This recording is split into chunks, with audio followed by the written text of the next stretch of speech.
sida loo siyaadiyo awoodda xubinta taranka ayaan ka hadlaynaa. 7 habeen ayaa isbuuca ku jirta. Habeen walba sida aad samayn doonto iyo waxyaabaha isticmaali doonto ayaan muuqaalkan ku soo qaadan doonaa. Habeenka koowaad waxaad cunaysaa cuntooyinka borotiinka ah sida digirta. Haddii aad digirta xasaasiyad ku qabtana waxaad cunaysaa qamadi ama salbako midda aad markaas hesho. Sidoo kale galleyda iyo digirta la isku daray haddii aad isticmaasho waa dooq kale oo cajiib ah. Habeenka labaad waxaad cunaysaa waxa loo yaqaano healthy fats. Healthy fats waxaa la yiraahdaa sida af Soomaaliyan marka laga hadlo dufanka caafimaadka qaba. Dufanka caafimaadka qaba marka waa kee? Dufanka caafimaadka qaba waxaa ah kalluunka. Kalluun kasta marka ma aha. Kalluunka nooca cadiinta ah ee loo yaqaano fatty fishka. Noocaas ayaa la yiraahdaa dufanka caafimaadka qaba. Habeenka labaad marka waxaad cunaysaa kalluun nooca loo yaqaano fatty fish.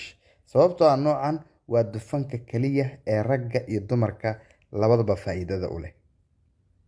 Marka aad ka soo gudubto habeenka labaad, habeenka saddexaad waxaad seexanaysaa cishaha kadib. Cishaha markaad dukataba waa iska seexanaysaa.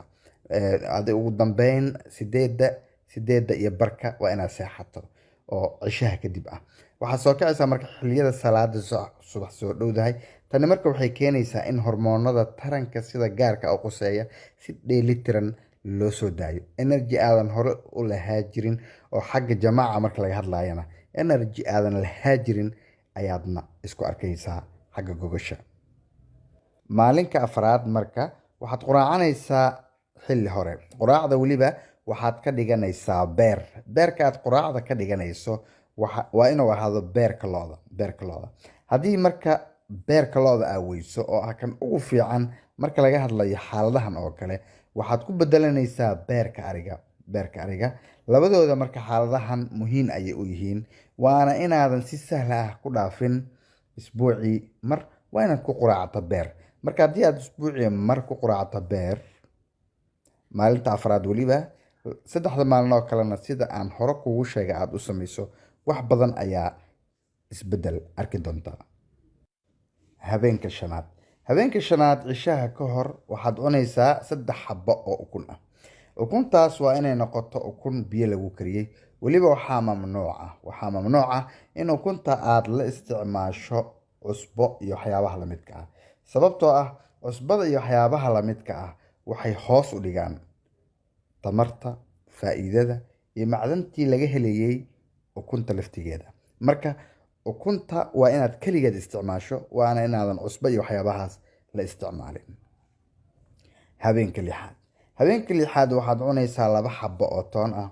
Toonta marka aad cunayso waad jarjaraysaa kadibna galaas biyo ah ayaa soo qaadanaysaa. Sida kaniini ayaadna u laqaysaa. Habeenkani wuxuu keenayaa marka habkan laftigiisa oo toonta inaad jarjarto sida kaniini u jarjarto sida kaniinina aad biyo ku laqdo. Waxay keenaysaa in toontu aysan afkaaga ka soo urin. Sidoo kalena toontu in aysan gaas kugu kicin. Faa'iidada toontana aad si toos ah u hesho ayay keenaysaa. Habeenka toddobaad waa habeenka ugu dambeeya. Habeenka toddobaad waxaad seexanaysaa cishaha kadib sida habeenka afraad oo kale. Markaad subaxdii ka soo kacdo waxaad cabaysaa koob kafee ah. Koob kafeegu ku badan yahay ayaad cabaysaa. Waa marka aad subaxdii ka soo kacdo. Sidoo kale waxaad cunaysaa 7 xabbo oo timir ah iyo 2 xabbo oo muus ah. Haddii aad heli karto sidoo kale xabad qajaar ah iyo 2 qaado oo malab ah, weliba biyo yar lagu daray. Haddii aad isticmaasho intaas maalinta toddobaad, wax badan ayaad isbedel arki doontaa. Marka 7 maalin sidaa kaaga dhamaato, haddana waa soo bilaabaysaa. Isla intii oo kale ayaa samaynaysaa isbuuca ku xiga. Sidaas ayaadna ku wadaysaa. Sidoo kale marka waxaa jira fiirooyin gaar ah oo qasabta inaad ogaato inta aad howlgalkan ama hawshan wado. Waxaa qasaba inaad socoto maalin kasta 60 daqiiqo oo socda inaad samayso, inaad iska ilaaliso inaad u seexato dhabar iyo inaad cabto ugu yaraan 2 ama 3 litir oo biyo ah maalin kasta. Waxaan hubaa muuqaalkan inaad wax badan ka faa'iiday. Like saar muuqaalka si saaxiibo badan uu u gaaro. Haddii aad nala socotay ama aad nala dhamaysatay muuqaalkana, la wadaag saaxiibada kale oo sii share garay muuqaalka. Waad ku mahadsantahay daawashada muuqaalka.